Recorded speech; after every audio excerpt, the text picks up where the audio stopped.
Hi, today's video is about my 2011 Suzuki GSX-R750 and how I modified it to reach the GP8 World Top 3 in 2024. Let's get to the point. To protect the bike, I installed SSB crash bars.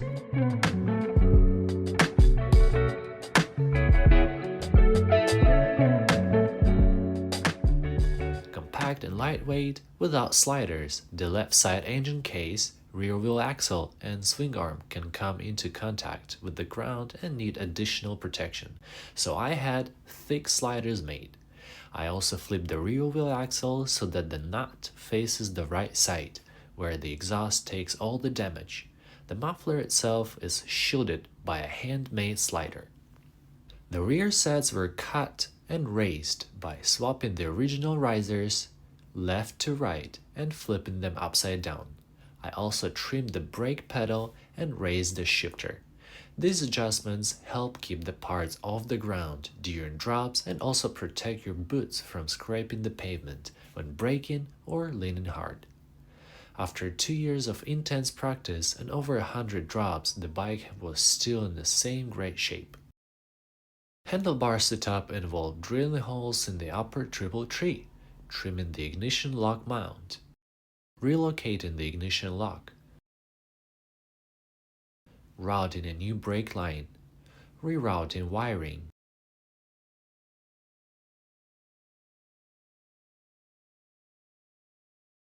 and creating handmade mounts for the dash and brake master cylinder reservoir.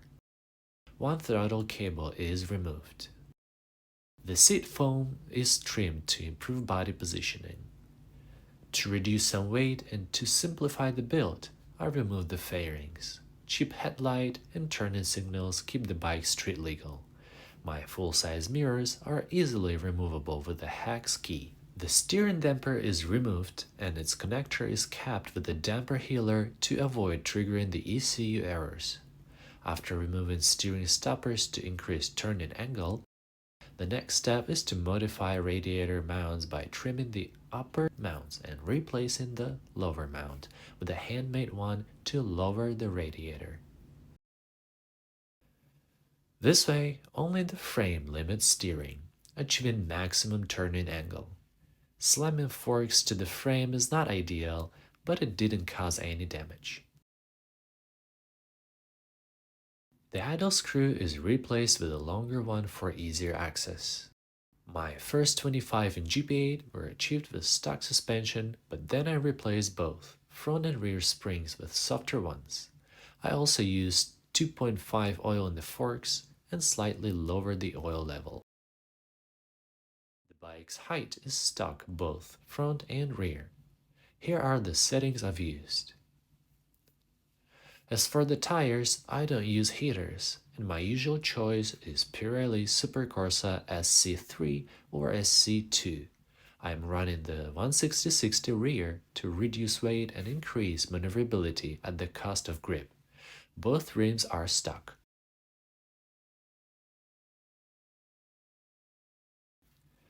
I use 3.6 sprockets ratio, but 3.3 is more than enough to start with. I use 520 chain and aluminum rear sprocket to reduce weight. Keep your front sprocket as big as possible to reduce engine braking. While this ratio isn't ideal for street use, Quick Shifter improves the experience. Speedo Healer is installed to keep the numbers on the dash true.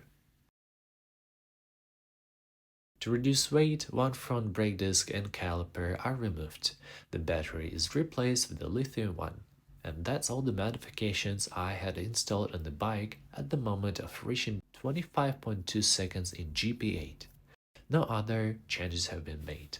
Air filter, sensors, valves including exhaust valves and catalytic converter, and even muffler are stock.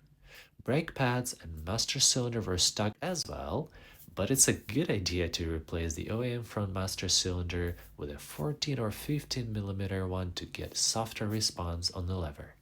The cost of all modifications totaled at about $3,000. For those of you guys who watched until the end, here's an extra part. My thoughts about future improvements and the mistakes that I have made. Let's start with the mistakes. The first thing I would invest into if I were to build this bike again is turning off the engine braking in the ECU. With aggressive sprockets, engine braking on this bike is very strong and makes it super hard to control the throttle on-off kick. In addition to that, I have used a small front sprocket that made this even worse. Another mistake I made was slowing down rebound settings in the suspension too much. Thinking that it will help keeping forks compressed during rotations, I made rebound too hard to the level when the suspension basically stopped working. Number 3 is keeping my stock master cylinder. I have recently tried an AliExpress one for $50, and that's so much better than running the wrong master to slave cylinder ratio. Hundreds hours of practice means that you will contact with your bike a lot. I have rubbed through the gas tank paint with my knees, and simply rubbing that place with protective film would have prevented that and some other scratches too. And last but not least, not modifying the bike soon enough. I have waited until making certain changes, thinking I may not need them at that point.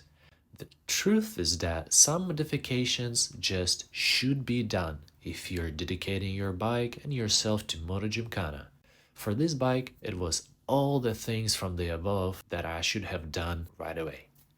There are plenty of mods I could do more to it, and here's a list of my thoughts about future improvements. Number 1 is engine braking off and ECU map adjustments for smoother engine control. Fuel mapping is a complex mod that should include a lightweight compact exhaust paired with pigtail wideband sensor to keep the engine running on the right fuel-air ratio.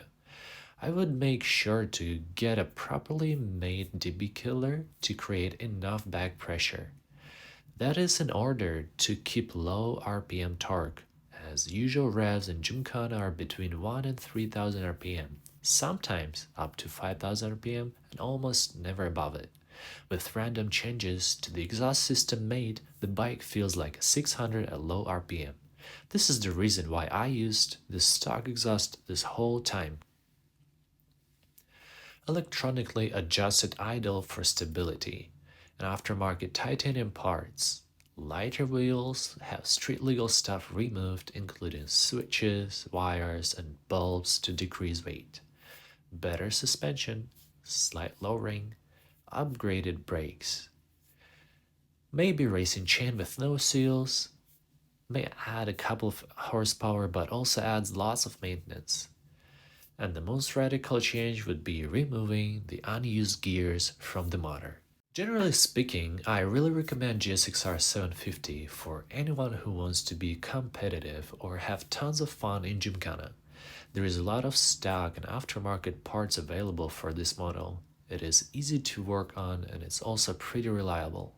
The 750 is lightweight and powerful enough from the factory to keep you feel excited about each training. It comes with fairly good brakes, and suspension allows you to adjust the handling to your preferences.